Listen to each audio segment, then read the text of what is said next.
अस्सलाम वालेकुम, कैसे हैं आप सब। उम्मीद है कि खैर खैरियत से होंगे।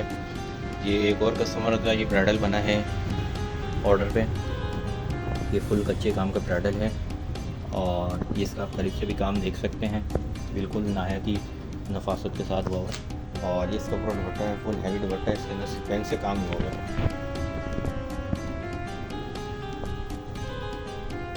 ये इसका पूरा दुपट्टा आएगा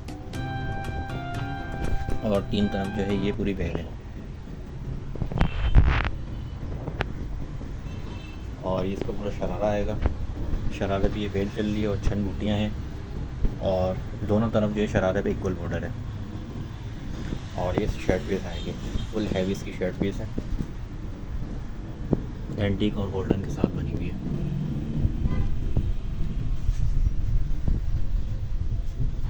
और ये इसकी आस्तीन है।